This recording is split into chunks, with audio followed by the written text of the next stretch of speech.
Juste après le séisme, Samanda accueille le Festival des Arts et de la Culture. On fête la fin des récoltes, une tradition malaouite. Depuis 2 ans, le festival est devenu une sorte d'exutoire.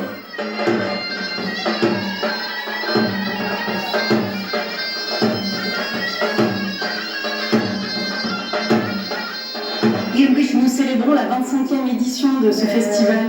Bien sûr, ça nous fait oublier cette catastrophe. Nous ne voulons plus y penser. Ce genre d'événement nous fait du bien.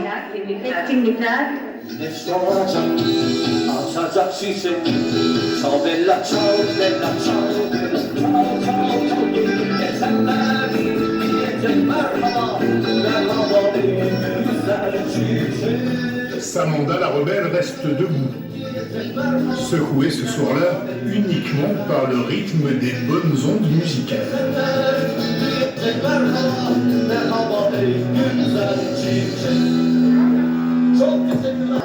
Ça partira vers l'Allemagne et l'Italie aussi. Ça, c'est le coffre-fort narcotique. Des marchandises qu'il faut savoir protéger. Un bâtiment précis vous permettra d'approcher. Seuls les membres d'une équipe de sécurité détiennent la clé pour entrer. Une entrée filmée. Chaque mouvement est décelé par des détecteurs. Des mesures imposées par la législation européenne, dont ces boîtes scellées, la matière première, le cannabis produit ou importé, ou ces huiles concentrées en attente de transformation.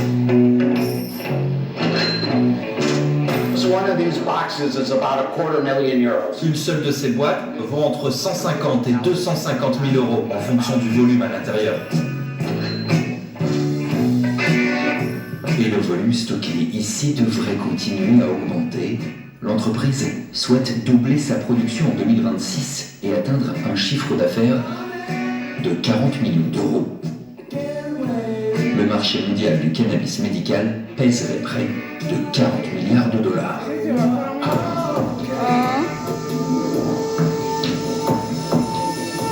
En Albanie, les chants traditionnels racontent l'histoire de ce peuple des Balkans. Inscrits au patrimoine culturel immatériel de l'humanité, ils se transmettent oralement de génération en génération. Comme en Corse, ces chanteurs deviennent les gardiens de traditions ancestrales.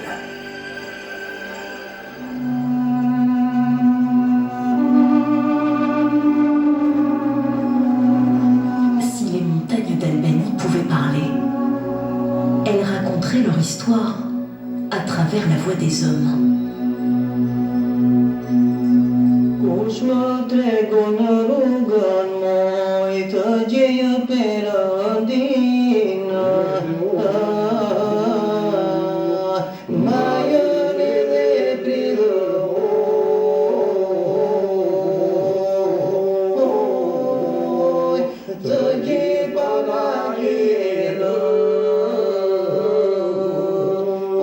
Ces voix font résonner l'âme de tout un peuple.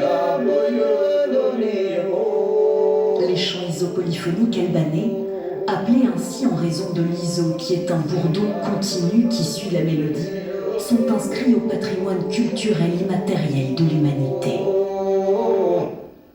Tout ce qu'on voit autour de nous et tout ce qui est sous nos pieds a une histoire. Et nous chantons tout cela. On s'est né avec les bergers qui chantaient seuls dans les montagnes. Et petit à petit, on s'est mis à chanter en groupe. On a de grandes maisons et des jardins en Albanie. On chante partout, en toute occasion. Les chanteurs de la famille Tchenko ont fondé un groupe de musique traditionnelle dans la ville de Gjirokastar. On la surnomme depuis l'époque byzantine la cité argentée. Au pied de la mosquée du Bazar, datant du XVIIIe siècle, le café-librairie tenu par Olsa rend hommage aux musiques traditionnelles.